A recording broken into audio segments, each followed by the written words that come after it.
Himalayan terrain অত্যন্ত ভঙ্গুর, সে ভঙ্গুর জায়গায় 4 তলা বিল্ডিং, ঘিসিং সাহেবের হবে হচ্ছে ধরা যাক 3 তলা, তো গুরুং সাহেব বলবেন আমি কি কমতি আছি নাকি, আমার হবে 5 তলা বিল্ডিং, ওর থেকে 1 তলা বেশি। এবার যে পরবর্তী আসবে ওর থেকে কি আমি কমতি আছি নাকি 6 তলা। এবার যখন এরকম তোড় হবে সব ভেসে যাবে। আর তারপরের পরিস্থিতি কেন এই ক্ষোভ, বিভিন্ন জায়গায় এমএলএ এমপিদের উপর তাড়া করছে, অনেকে খুব আনন্দ পাচ্ছেন যে ভারতীয় জনতা পার্টির উত্তরবঙ্গে শক্তিশালী সংগঠন তৃণমূল পারেনি ভাঙতে, কিন্তু এটাকে টেকেন ফর গ্র্যান্টেড করে ফেললে তো হবে না।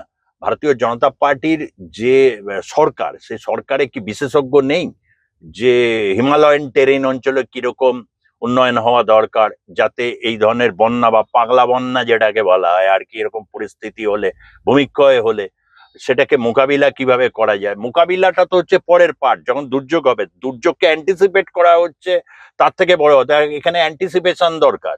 সে অ্যান্টিসিপেশন করার ক্ষমতা কি নেই? হয়তো আছে, কর্ণপাতই করে না। অনেক আমলা আছে, তারা বেশি বোঝেন, অনেকে আছেন তাদের কথা অনুযায়ী মন্ত্রীবর্গরা চলেন।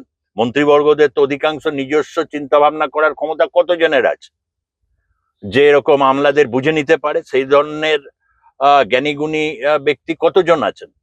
এই জন্যে মানুষের একটা ক্ষোভ তৈরি হয়, স্বাভাবিক। সেই চোখের সামনে দেখছে তার প্রিয় ঘর এরকম খড়কুটোর মতো উড়ে গেল, তার সাথে ভেসে যাচ্ছে এ ও, কেউ বিচ্ছিন্ন হয়ে রয়েছে, যোগাযোগ করতে পারছে না।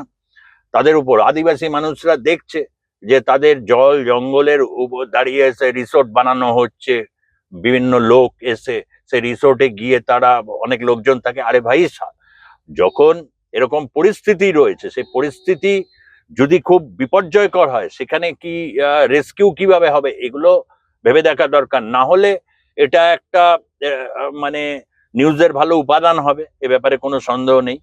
নিউজের ভালো উপাদান তৈরি হবে, সেরকমই হচ্ছে। এটা দুর্ভাগ্যজনক, কষ্টদায়ক যে উত্তরবঙ্গের মানুষ তারা প্রবল সাফারিংস এর মধ্যে দিয়ে রয়েছে।